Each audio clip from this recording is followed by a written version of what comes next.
Schnauzer. I love that. That's cool. All right. Hello, everybody. Hello and welcome. I can see so many people joining us today. Hi, Jelena. Hi, Natalia. Hi, Leonie, Jenny, Lena again. Hi, Debbie. Hi, Zed. Nice to see you all today. Hey, Sharon from Taupo. Nice to see you, everybody. We are so glad to have Maggie Dent here today to walk us through brave, resilient, how we help all children thrive, but really, big focus on resilience today. But before we kick off, I just want to start by acknowledging the traditional custodians of the land on which we work and live, paying our respects and honoring their elders, past, present, and emerging. In particular as well, I want to pay respects to our Aboriginal and Torres Strait Islander people from country, but also we have people joining us from across the world today, and paying respects to the traditional custodians and culture of the people of whom and which you are working from today. Cool. So let's start off, just before we kick off today, we want to dive straight in. This is the third of a 3-part series with Maggie Dent. Just before we start off, just an introduction to who we are. We're Mana. We're committed that every child is an extraordinary start to life. And we're really committed to supporting organizations and educators in bringing quality education to scale. And we do that through our Intelligent Child Development platform, and also by engaging with some of the greatest minds in the sector and supporting the sector with information and knowledge that can support you in your daily practice. So we're really excited, as I said, to have Maggie Dent today to conclude to essentially put the cap on a 3-part series. And the first 2 parts have just been so eye-opening for me. I hope we have so many people joining us today that all of you have had some similar breakthroughs breakthroughs like I've had as we've gone through this 3-part series. So thank you, Maggie, again for joining us. Now, just before we kick off today, we really, and Maggie loves your questions. Okay. In fact, we try and spend a lot of time, and we're trying to spend more time answering your questions. So if you do have a question, please feel free to throw it to us via the chat. And if our team will be looking at those and putting them into the Q&A, or if you want to throw it into the Q&A yourself, please feel free to do that. If you see a question that you like, upvote it so that we know that that's something we should pay particular priority to. But you don't have to spend too much time in the chat, because we're here to see and hear from Maggie. So, Maggie, we're just going to jump straight in. But hello. Let's do that. And hello to everyone. Lovely. Sending a big, huge Maggie hugs as we stand here now, working out how do we raise all our kids to thrive. Thanks, Maggie. And before we were talking about some of the context of the sector, so just paying particular attention and acknowledgement to maybe things aren't the way we want them to be right now. But let's kick off. Today we want to talk about resilience, and it's really building on our last 2 sessions together. So maybe you could just help us start to explore what it really means to be resilient. Yeah. Okay, so I started doing this work way back in 2005 when the state government in Western Australia asked me to run a project to help parents understand how you raise resilient kids. It wasn't really a word much before that. Anyway, so the original sort of soft definition is, how do we raise children to have the capacity to navigate their lives, to be able to adapt to things that come their way, whether it is, we always think it's just hard things, but sometimes it's really, really good things that can be hard to adjust to as well. And the way they adapt allows them to grow. Now, originally, way back then, I think there was a bounce back ability in my quote, which I have since completely removed, because having worked with communities after natural disasters and having worked with people, I'm a kind of bereavement educator and counsellor, there are times you just don't bounce back, and you bounce back very, very slowly over a period of time. And so I'd like to acknowledge those communities who are experiencing major community trauma at the moment, because one of the things that we do know is that the communities that are closer and more connected, and that's that old concept of village, Himal, the more likely they recover quicker. Whoa, golly, just dropped my water bottle. Sorry about that excitement. How'd you just adjust to that? And then in 2015, I went to Halifax in Canada to Dr. Michael Unger's conference on resilience, where experts all around the world gathered because they looked at how do we recover from things like Ebola or AIDS epidemics in Africa. And what they found is something slightly different, and that we're a social species. So we all live in systems. So a family's a system, an early childhood setting system, a school, a faith community, a sporting community, a neighborhood community. So we're in those systems, but what we actually recognize is that when something really hard happens, it is those systems, we turn usually to them to look for resources that will help us recover. And that also we're more likely to ask for help from trusted circles. So you can see why this is such a biggie for those caring for our little kids, especially, that there are some things that we can develop in them. And I call them building strengths rather than just looking at all the deficits, that there are different ways. And I think one of the trickiest bits, today's parents have kind of become, conditioned to believe that their children need to be happy all the time, and that we swoop in and protect them. We don't let them get disappointed. We don't want them upset and melting down over broken bananas, in wrong-colored cups.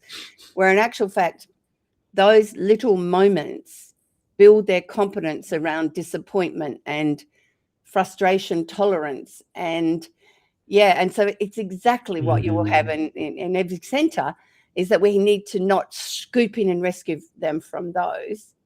We absolutely know that's how we build the emotional buoyancy to navigate hard moments right through life. And so we actually know we have a generation today turning up less resilient to our schools, but also an epidemic of anxiety, which means these kids, are turning up with less of those capacities into the same environment that was there before, although you and I would argue it's more intense and, more driven and all those things. So therefore, it makes perfect sense that they're struggling more, and yet we can turn it around. So I'm super excited about it.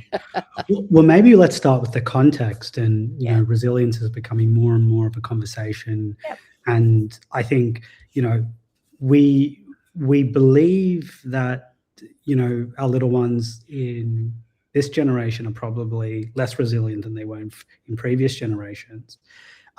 Is that true? And if so, why? Could you help us understand kind of a little bit of that?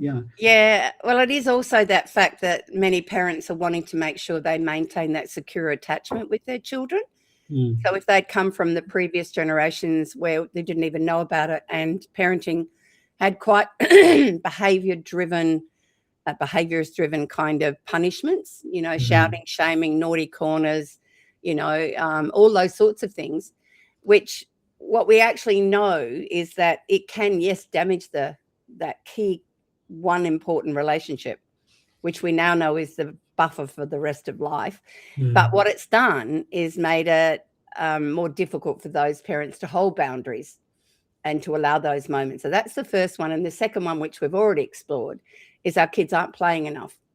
And so what we actually notice with, significant play experiences with other kids in different environments, different ages, is that is exactly where you learn how the bumps and bruises of life. And we don't do that anymore because the screens have displaced a lot of that time.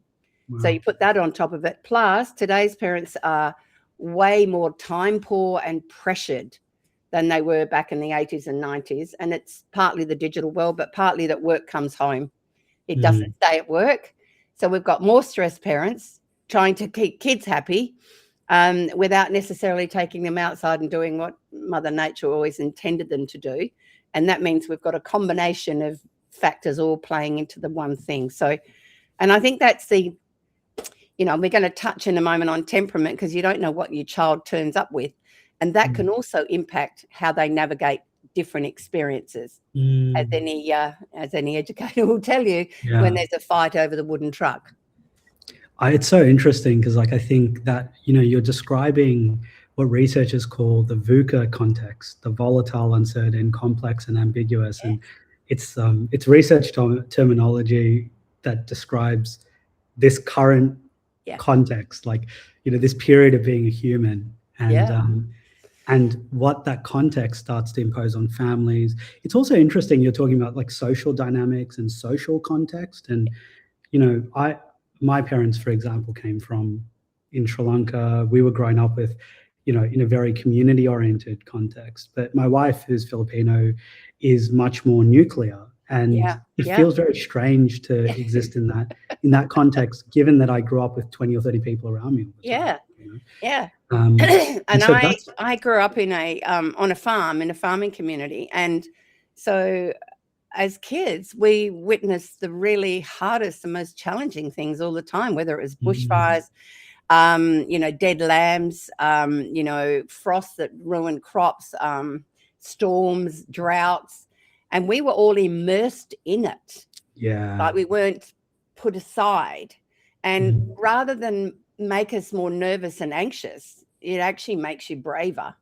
And that's one of those things that I remember at one point, one of the massive floods that was in Queensland, and many of the parents were saying, I'm just going to send my kids to Melbourne with the grandparents because they'll be safe there. But in actual fact, the ones who kept their kids with them, even though they were in a rescue centre for a month and then in a caravan, and then what happens for those children? The number one anxiety making thing for children is, where are my parents? Are they safe? So if you lie beside them on a mattress in a rec centre, you can go to sleep because you know your parents' safe, right? And then the next part to that is they get to witness the helpers. So they get to witness that good humans come forward to help. And if they're a part of the helping, right, then you can see how it's building capacity rather than doing the opposite. And so we've actually had parents whose kids came back 2 or 3 months later who were still really struggling with anxiety when it rained, whereas the other kids had already been through it. They've already dealt with it.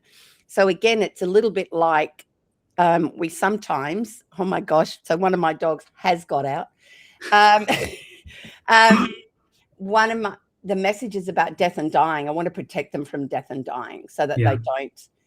And yet it's a part of life. So that's, why I often recommend getting a guinea pig the first 5 years, because the death of a guinea pig teaches a child about why their heart hurts and what sadness is before they lose a loved grandparent or something like that. Does that make sense? Totally, yeah. I was thinking, anyway, capacity building is something I'd love to come back to. But you're talking about different, I think you call them characteristics or dispositions. Yeah. Can we go back one tiny step first, Himal? Because in my I created a 10 building blocks model for resilience. And what that means is you don't just go and toughen your kids up and throw them into tough spaces. And we're going to touch on some of our children are more competent than others in a moment. But I came back to 10 building blocks. And not only was that what the research was showing, it's also what traditional kinship communities have always done. And it sits beautifully on, Maslow's hierarchy, which was quite accidental.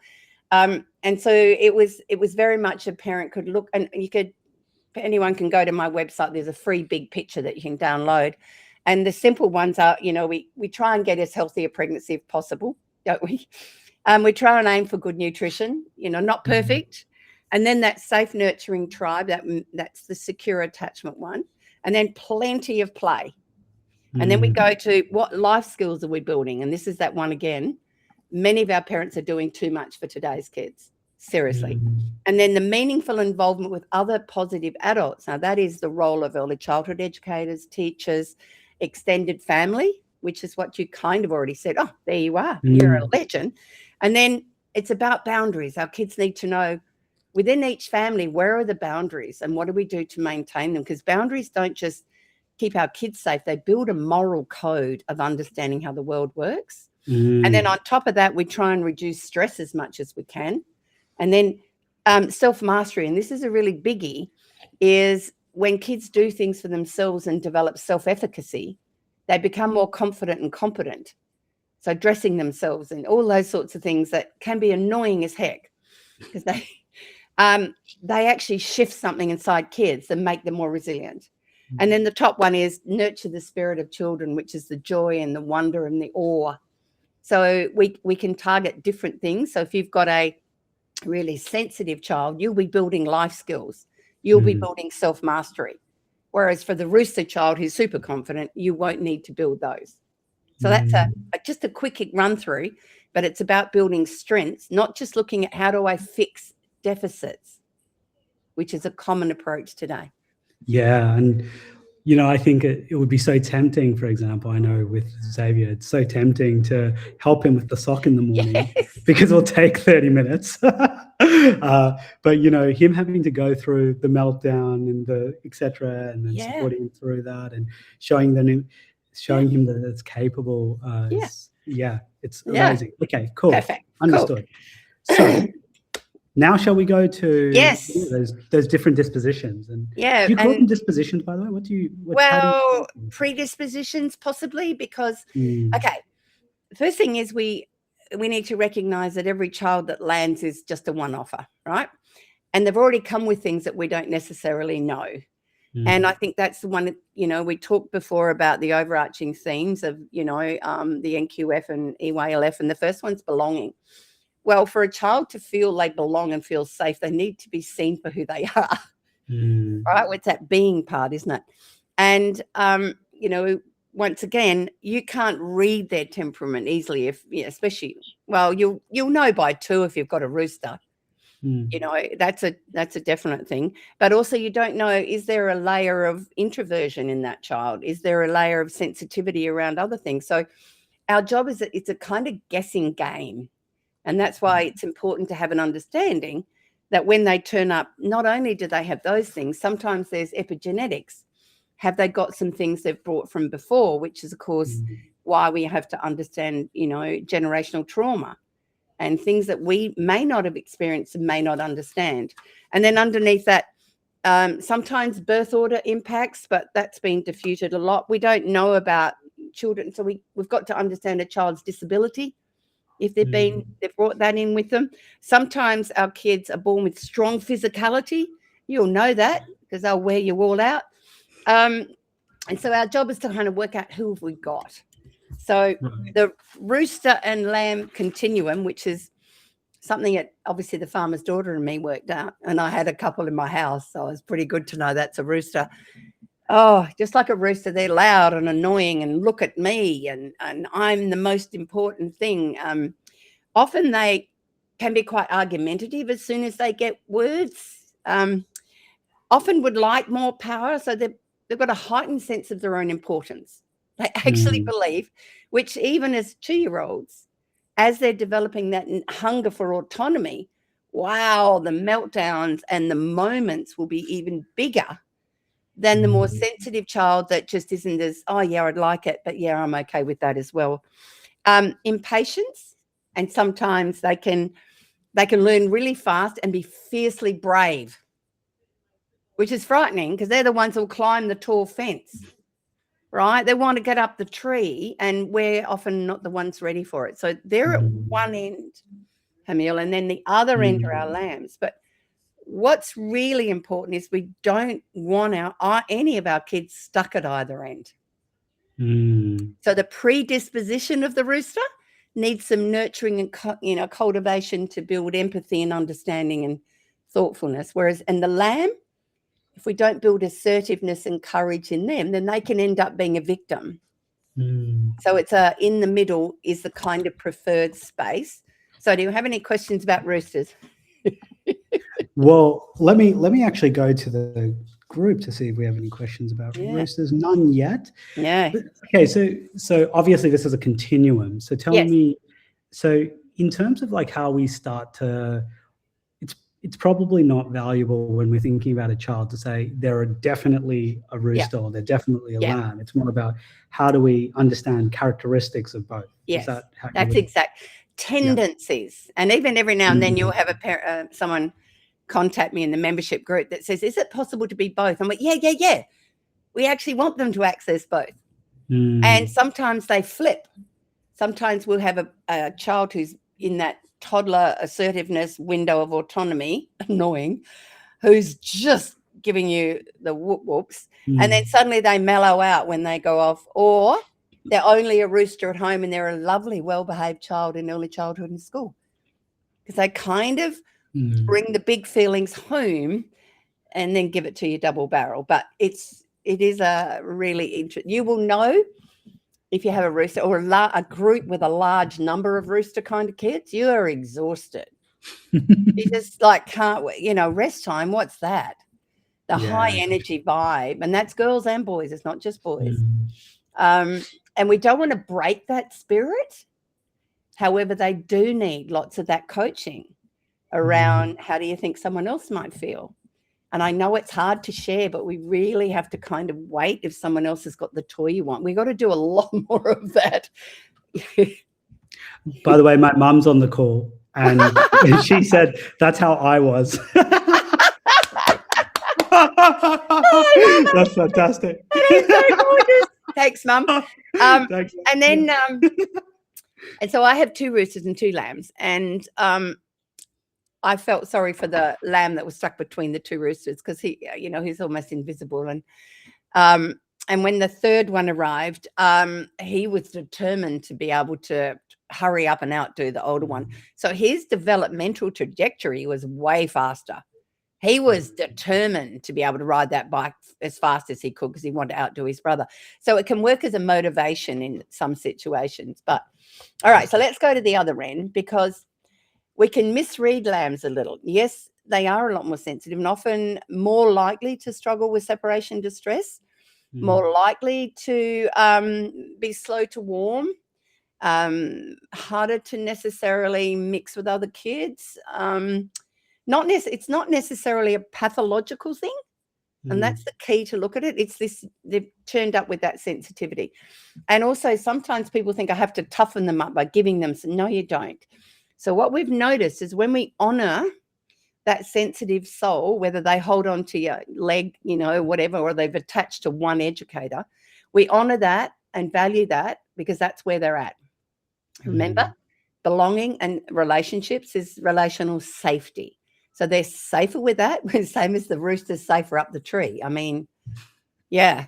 And what tends to happen in their own time, they get braver. And I've looked, my second one that's, he takes much bigger waves than the 2 rooster brothers today. He's quietly comfortable. He doesn't need chest banging, but in his own way, right? And yes, definitely felt more sensitive as a younger boy. They're all mushy now, they're dads. But that whole need, once again, to be very sensitive to words spoken to them. Obviously roosters get a lot more of the sanctions and the growlings because they're pushing every boundary. But if we use that same tone on a sensitive lamb, that can create a massive issue for them that then they may not want to go again. So in actual fact, it brings us into us adapting we're trying to do that with every child, aren't we, anyway, meeting who they are, that I need to make sure that I'm still giving them the information and the guidance. However, my tone for lambs will need to be possibly a little quieter. So does that give you a bit of a window on? Yeah, and I was just thinking, I was thinking about kind of being in a service, and it's so easy sometimes to ignore lambs when you see the rooster, because you're so the rooster behavior is so much more evident. Yeah, exactly. And so I think and maybe this is something I'm wondering for our educators on the call, our teachers on the call as well. Sorry, I hate the word educator. I hate the distinction, by the way. Yeah, personal growth. The teachers on the call. Yeah. I'm wondering, and Maggie, maybe to you, I think I'm going to assert that it's easier to ignore the lamb, right? But the intentional teacher in us, there's an opportunity to coach and support the lamb. They may not get the most out of us because we're so fixated on the roosters. Yeah. Right? Yeah. And so how would you be, you mentioned kind of that Yeah. coaching side, but how would you be, what are some of the strategies you'll be using to support the lambs, and where do, like, to display some rooster tendencies? Yeah. The key is that's absolute relational safety, that you have to have at least that sensitive child, if they absolutely know, whether it's one of the teachers or whoever's, that person's face lights up when they see them, they are going to be more receptive to feeling safe in the environment, so their nervous system will be better, and that means they'll stretch and grow themselves quite naturally when they feel safer. Whereas the rooster can turn up and really care that much, because I'm probably feel like I'm the boss anyway. And that coaching moments there's every now and then we can just validate for them. It's sometimes hard when we've got loud kids, isn't it? Some of the kids are loud and really energetic, and we just need to validate for them. It's sometimes really like, what? However, you can choose. You choose to do what you want to do in this space, provided it's safe enough. So we need to acknowledge that they don't have to copy. But I am going to say they're watching them. So it's that same place that every now and then they're looking, going, maybe I might try that one day. Right? So that we know that the influence of the rooster on the lamb does often make them braver, but also that caring nature of the lamb can often be rubbed off. So I keep saying to parents, if you've got roosters and lambs in your family, that's actually how Mother Nature intended us to pick up a bit of an understanding that we're all different. But also, what about our temperaments in those spaces? I wouldn't pick it, but I'm also a rooster. I love high energy kids, right? So one of the things I think in larger centres is that we have to work around making sure the high energy educators are working with the high energy kids, right? Because it really makes it easy for them. If you're the sensitive, not such a high energy human, you will find them exhausting and frustrating, and they will push some of your buttons. And it's just another consideration to have a chat about. Interesting. That's an interesting way also to think about how to not roster.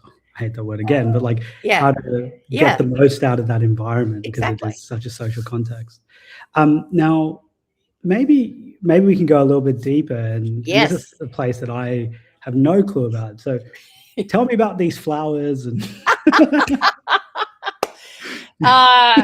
when I landed on this book a number of years ago, I just went, wow, that's the missing bet.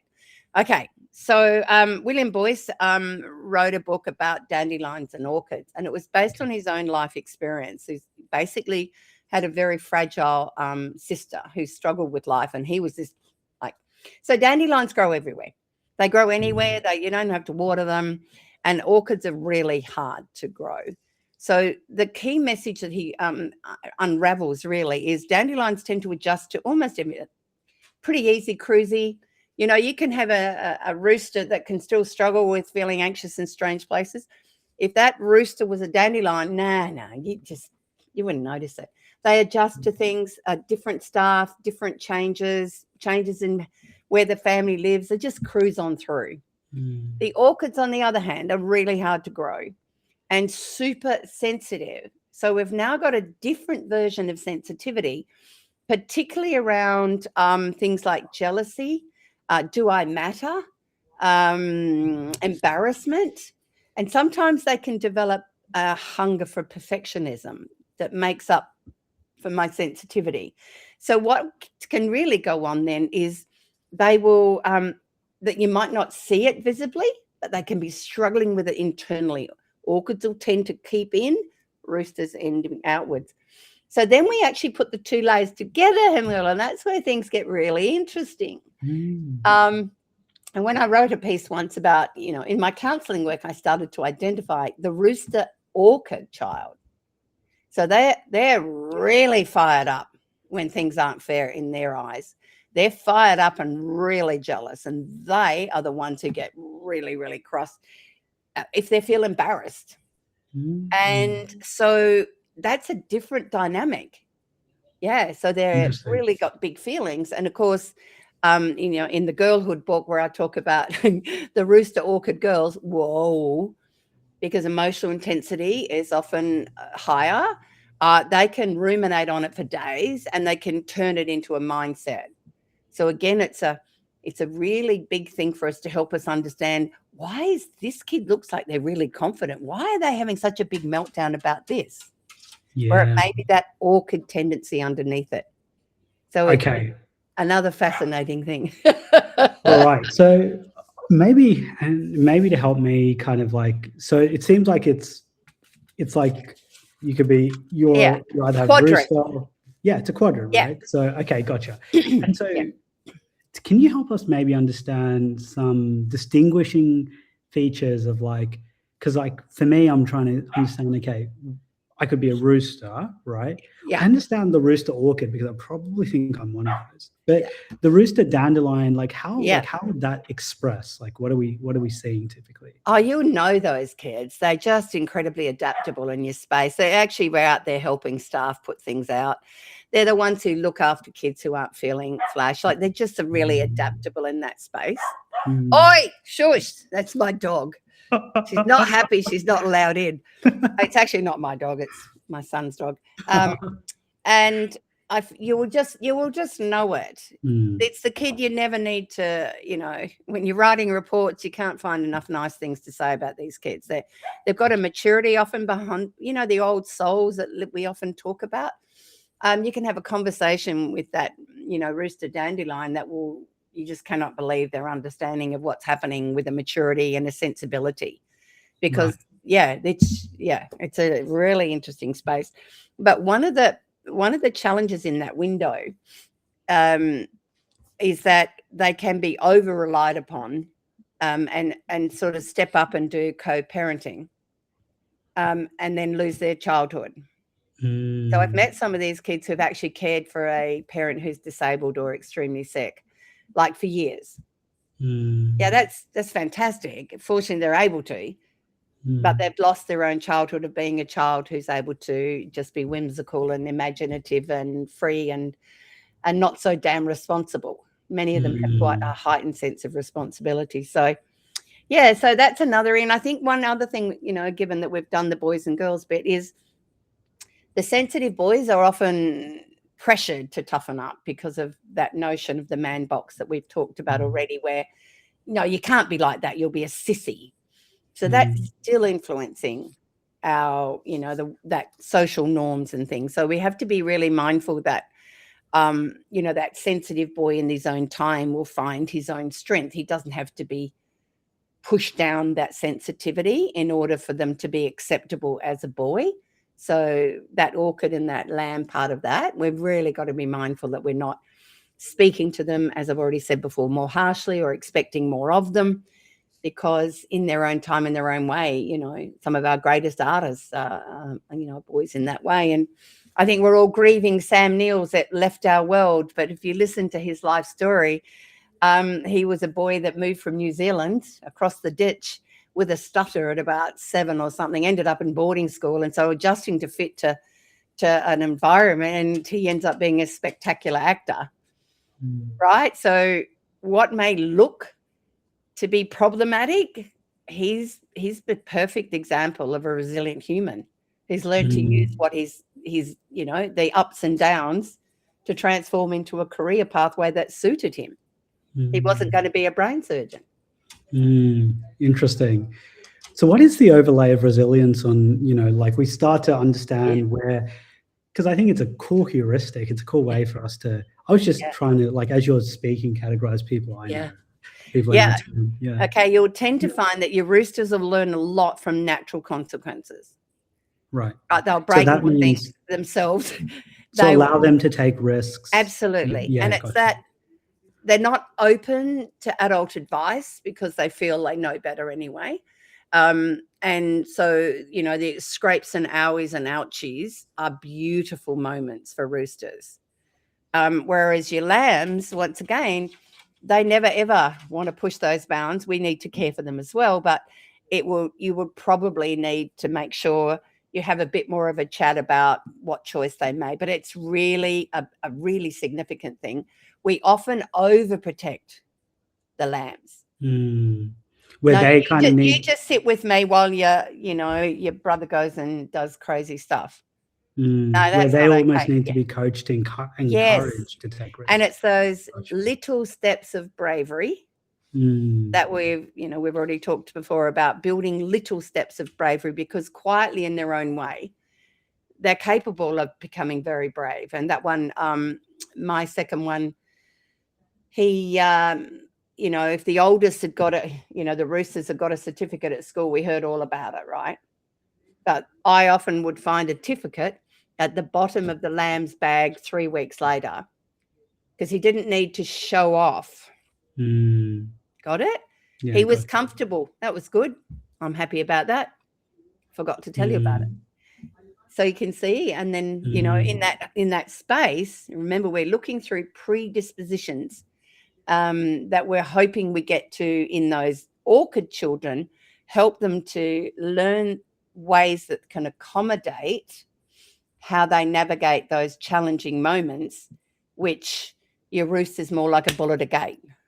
And often gets hurt. So we want them in the middle to basically say, so that's, we don't throw a truck when we're frustrated and angry and we're annoyed because we've got big feelings and we think the truck belongs to us, and it doesn't. Both sides need a slightly different version of the coaching. And so if you have like a rooster dandelion versus a rooster orchid, like what are some of the like differences you'll see typically in like how we need to support, let's say, that group? And then I'd love to then go into the land dandelion and land orchid. I think I sort of mentioned it already, that the rooster dandelion possibly just needs those moments every now and then and quiet chats around pushing too much power, because power is the big directive. No, that's seriously in homes with two co-parents. That rooster can split and divide, especially girl roosters. So we have to be really mindful that their hunger for power is also driven by a hunger to make everything better. Like they've often got a powerful social justice kind of part to them. If they haven't experienced trauma, abuse, or deprivation, that will tend to be hiding underneath there.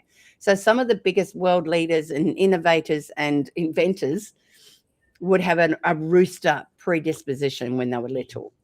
And then the other side, the rooster with the orchid part, they're often the ones that are really looking behind the scenes at more emotional and even spiritual kind of aspects of being that dominant person. So they may out leading life coaching courses, or, do you know what I mean, coaching or in any other way. They're probably also, a lot of them are, working with children because they really like children and want to help them grow. So yeah, it's that, where are we on that scale? Either way, it is. Interesting. And obviously the ones most vulnerable that need probably, not only the biggest amount of support, definitely your lambs who are also orchids, because the world is just full of challenge and full of things that seem to make them feel uneasy. And so those little steps of bravery must need to be a little bit smaller. And I've often found those children, if we connect them to nature or we connect them to pets and animals, they get an extra ally in their corner, and they're often really, really attuned to animals and nature rather than conquests and victories versus the rooster child. Does that make sense? Yeah. Geez, okay, there's so much to explore here, and we only have 10 more minutes really to go. So, okay, maybe last thing before we go into this kind of last area, I'll just flag to everyone that we have 20 minutes left, so we're really kind of keen to hear everyone's questions now as well. So, as you're listening, if there's anything that comes up, please feel free to throw that in the chat, and our team will put that into the Q&A. I just want to do one more overlay now. So we've gone roosters and lambs. We've gone down. We've done the animals. We've done the flowers. We've done sex and gender, and now we have the introverts, extroverts. Yes. So tell me more about that. Yeah. Okay. So introversion and extroversion is another one of the things that turn up when you land on the planet, and we think that's pretty easy to see, but sometimes it can be difficult, especially when they're younger. And I've seen some very well-meaning teachers and early childhood educators who have run over to a child who's withdrawn themselves for a while to scoop them back in because we think they're struggling. And that's okay. So what happens with the extroverted are the ones who actually want to be where the action is. They want to be a part of every party. They want to be, I have one of those. Oh my God, how many parties could he go to at university per night? They also want to talk to adults a lot. They really love adult interaction, not just children, because they think they're sometimes a bit about that. And can we get everything fired up because it's a bit too quiet here right now? So can you imagine the rooster, dandelion, with the extrovert? You've got a party animal right there. Okay. So with the introvert, they can appear to be exactly, in that space, playing quite happily, and then will remove themselves discreetly away when and we talked a bit more about the body budget aspect of it, that when they feel depleted, it's not stress necessarily, it's a sense of depletion. They'll often pull themselves away to have some quiet time. Quiet time is how they fill their cup, not by talking, not by being with adults, by being alone. Now, I would strike you as being an extrovert. I am a rooster, orchid, introvert. So what I'm an ambivert.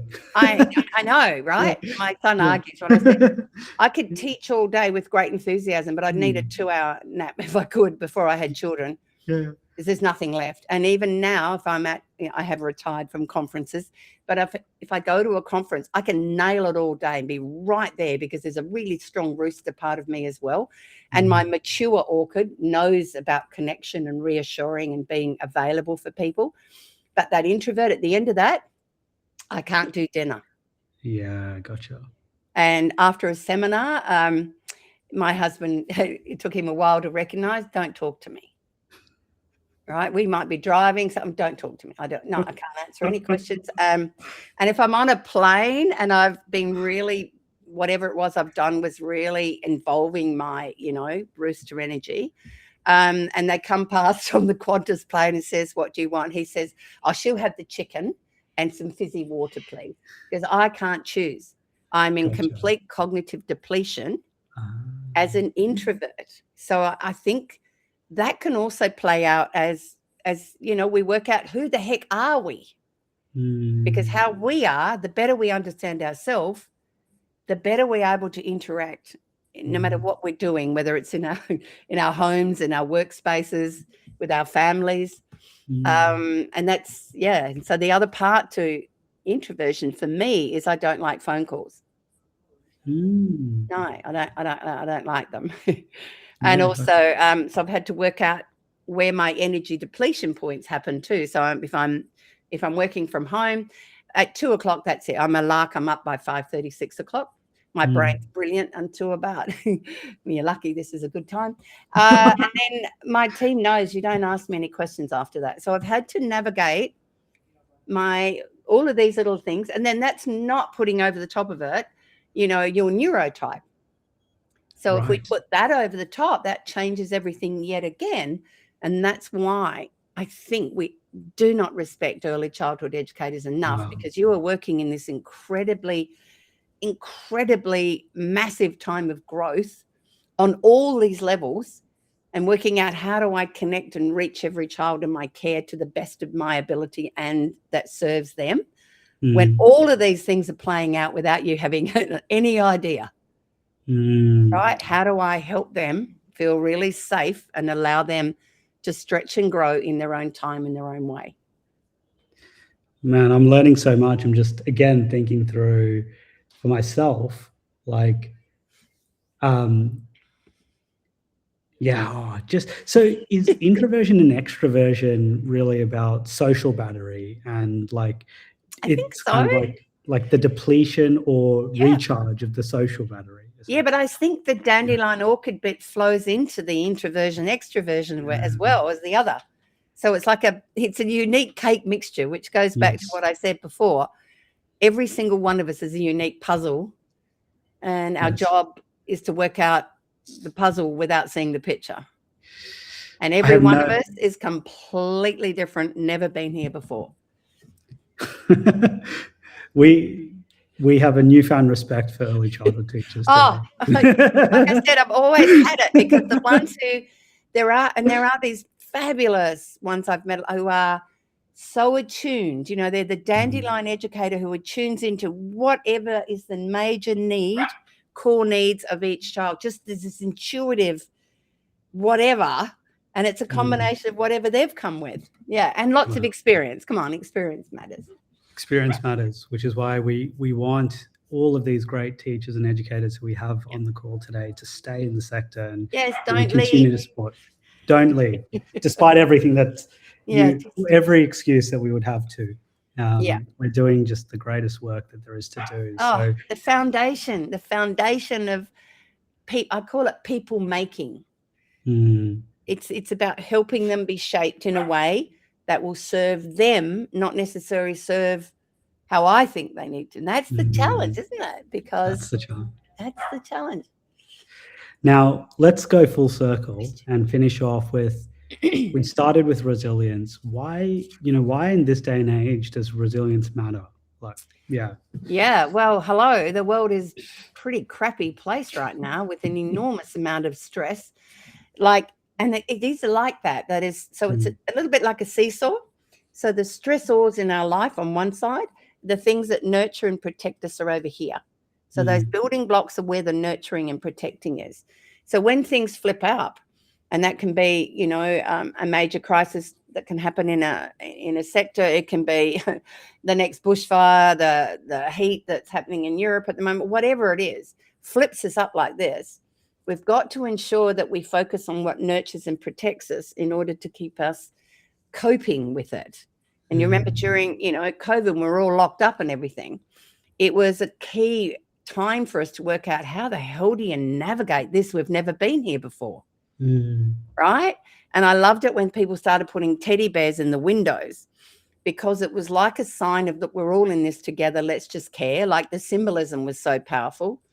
And I think that's a really key message, is that resilience isn't, nobody gets to be 100% resilient.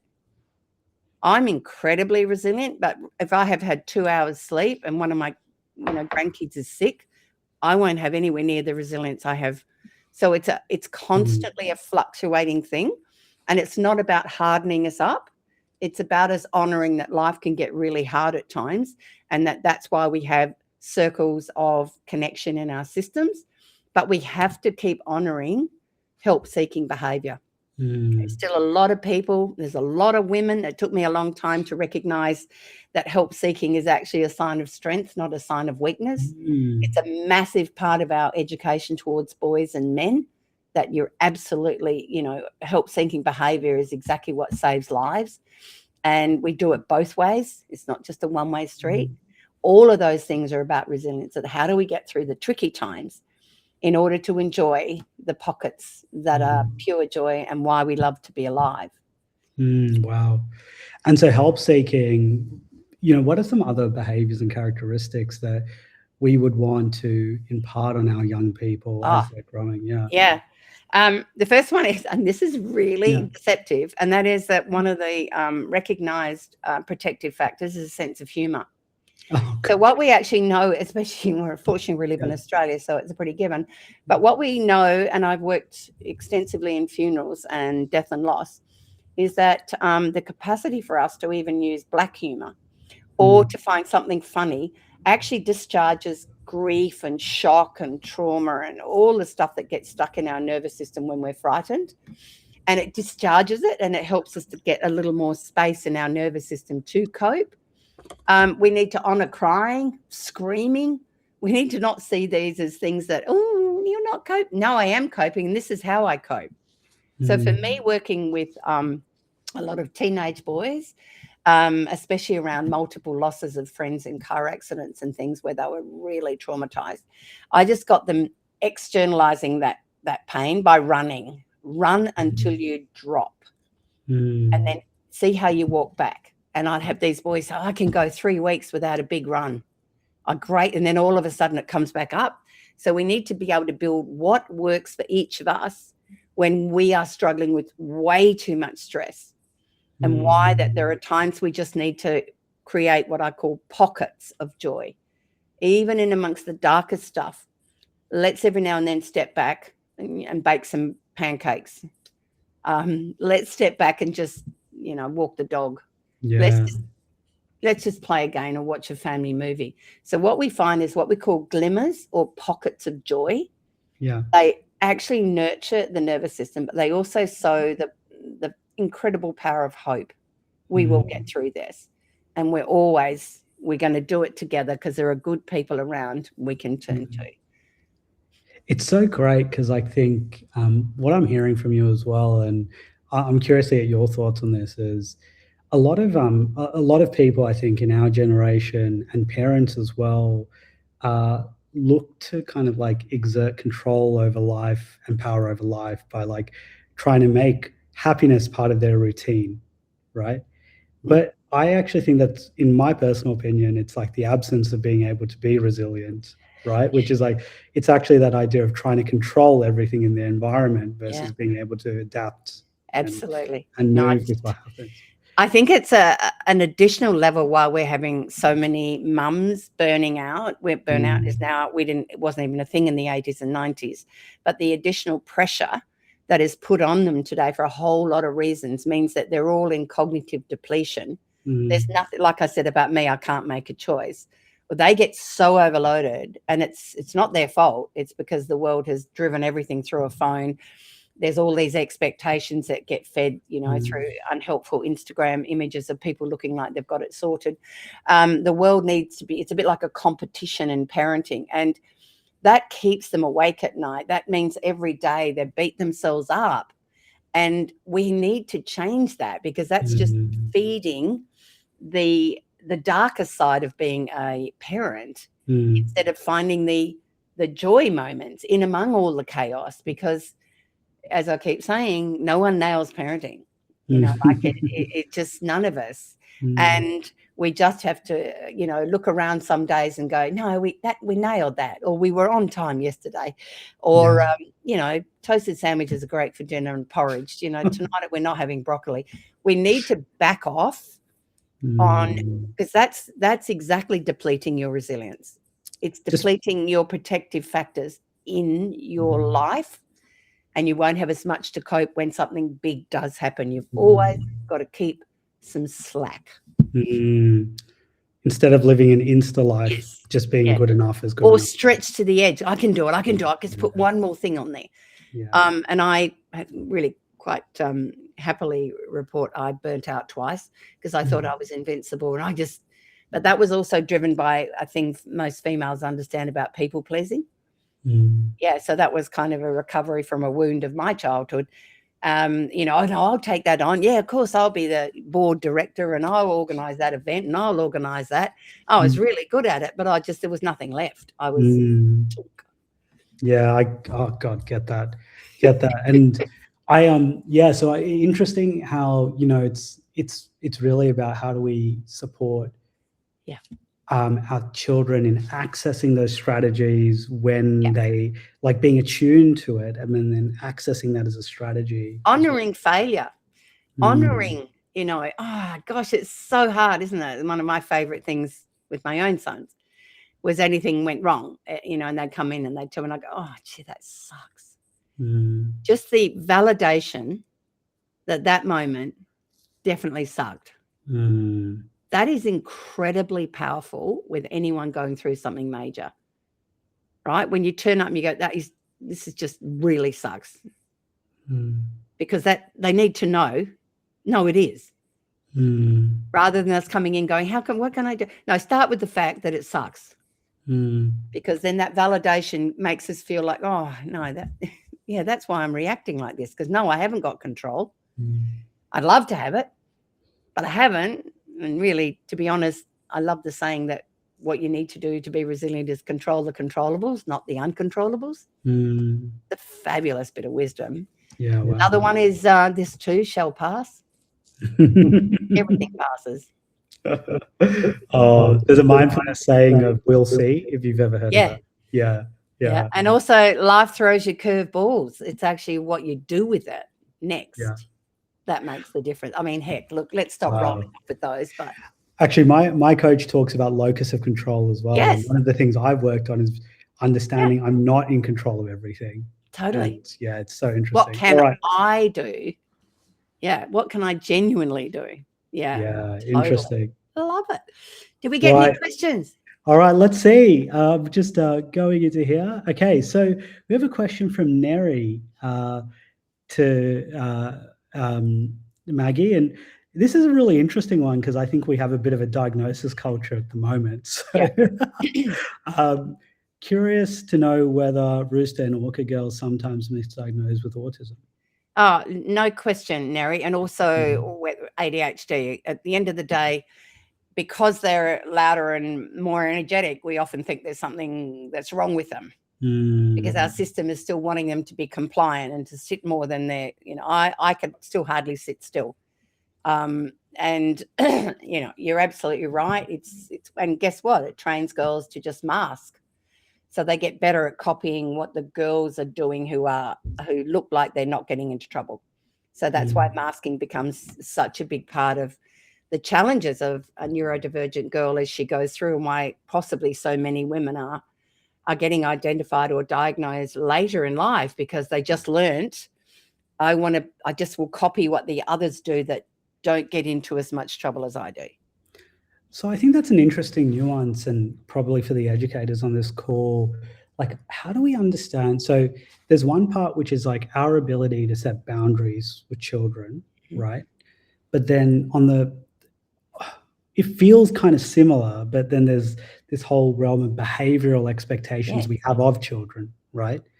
And, roosters will have different sets of behaviors which they're predisposed to, than our lambs. What's that nuance, and help us work through that? Because, for example, if we have a behavioral expectation around group time, we talked about that last time, right? Versus the behaviors that we're naturally going to see in a rooster, there's probably a nuance there that our educators would need to explore, right? Yeah, I think we've always got to recognize that children's behavior under 5 is really driven by development as well as unmet needs and the wonderful magic of being a child without a brain that's really good at making great decisions. I mean, if you've got a 14-year-old son, you'll know that still hasn't finished either. I think it's just the idea is these are just different lenses with which can help us understand it, because when you understand that child that is super energetic, that's driving you all crazy, is possibly driven by rooster energy, then there may be, when you're looking at what activities can they do when they're out there doing so, you might get something that's going to burn up a lot more of their energy, because we do know that they're going to have more energy in their tank than the lamb who's quite happily playing in the sandpit singing to themselves, and yet you'll end up with the same body budget after 20 minutes outside. Sometimes we have to adjust not only our expectations of what they're capable of, but sometimes meeting their needs, which is exactly, again, what we hope to be getting better at doing with our neurodivergent kids as well, is that quite often that's why that autonomous freedom in the out space is such, why I'm such a fan of nature, because it tends to create every bit that every one of those kids on the spectrum will find they need to get. Yeah, they'll go right up that tree or swing on that branch, but what's the lamb doing? Building a cubby underneath with leaves, or drawing pictures with sticks. And maybe part of the wisdom here is also, I was just trying to extend that, part of the wisdom I'm getting from this is how we set boundaries, understanding that this is normal and natural and expected, right? Because I think, like you said, if we're setting boundaries that that is based on more of that compliance ideology, that's more lamb oriented, then we're not going to get, we're not meeting the developmental expectations of roosters. And to be really honest, when you work with a rooster and explain boundaries, they're quite often more open to negotiating a boundary with you, right? Because actually they kind of get it. And And that's another thing. We never ever would have done that before. Would you negotiate a boundary? What do you mean? Or you might be able to say, so what do you think might work better? Right? Because our kids are way smarter than we've given them credit for. And I feel that really is what helped with my two roosters, is that they wanted to feel important. So I gave them jobs no one else could do. Conned them for years. Only one of them could get the letter out of the letterbox. And only one of them could do one other thing. The others weren't allowed to do it because it was like they're honoring their incredible prestige. And it took a long time for them to figure out that I'd probably conned them. So it is the same thing, isn't it? The most challenging thing as an educator or a teacher is we've got behavior that is causing challenges for other children, that we don't just, get in an office and go, right, we'll do that, we'll stop that, and that will no. At the end of the day, what we're trying to do is build kids' capacity to make better choices, right? So even young children are capable at times of coming up when we say, what would work better, right? What might help this next time we do this?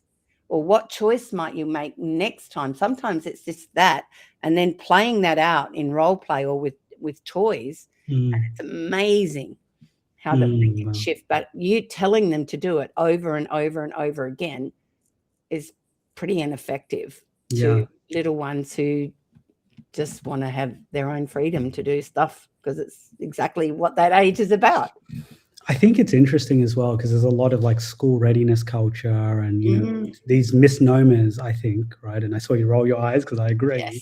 Where like we have very probably not research oriented ideology of like, and that's behavioral expectation we're setting, right? Yeah. Like, so you've got to sit down, you've got to cross your legs, you've got to do this, you've got to do that, you have to be quiet, you have to put up your hand, all these kind of things. Yeah. Some of those are like us teaching the rules of society and so on, but some of those are like not honoring potentially children ought to be. So hopefully you're absolutely right, and yet that's the expectation of the system. So, and I mean, does it matter if they are tin soldiers in the line outside, or does it matter that they're basically there and they're still talking to each other? Because like that's what the fact they're talking to each other is actually a sign they're feeling quite safe relationally. I think one of the things that as we, that notion of getting ready, what we have to focus on is the Australian Early Development Census, the last one in 2024, showed a drop in social emotional capacities for little ones turning up as 5-year-olds. That should be an alarm bell. That means we're going backwards in the skills that will help them be in a group setting in a large system. Right? And this is exactly what happens when either you're put in a system that's too rigid, or you haven't had enough play, or you have parents who are giving you everything you want. But whatever the thing is, it's something why we have to have deep conversations about it. And really hope that this gives our teachers, incredible teachers on the call, an opportunity to reflect on insights and conversations. And we're going to be able to talk about it. And what's really funny, in the membership group, I'll have people jump on and say, Maggie, so I've got 2 roosters and they're this age. They've already worked out who they've got in the house, and it makes it easier for them to understand. And I love it, right? So awesome. You will know, as I said, you will know if you've got a rooster in your house.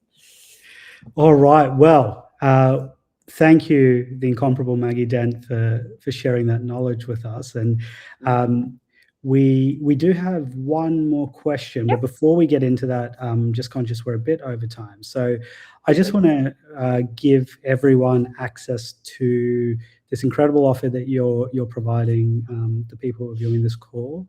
Do you want to talk a little bit more about this webinar, Maggie? Yeah, no, it's really kind of condensed what we did in the first couple of, it just explores some of the things that are coming out from neuroscience and developmental understandings of the differences and how we can meet those, and so that we help all of our kids be able to, mainly the gender differences, because we still really, put them in a box, but we need to mellow that. And I feel when we have, that one's made such a good understanding of conversations we can have in all our settings around, yes, hang on a minute, why do we got the dress up box in two different boxes.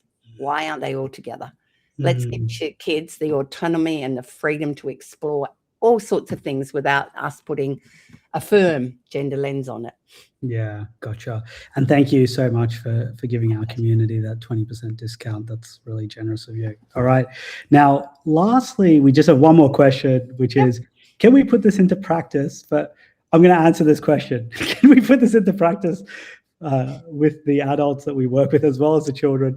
I was trying to, as you were talking, put it into practice with the adults that I work with and also my members of family. But what are your thoughts of that? Oh, totally, because that will help you understand which of the kids that trigger you. And also you'll be able to look at whoever within your family gives you the whoops the most. And oh my God, now I can understand. I can recognize that, you know, my uncle so-and-so is actually a lamb.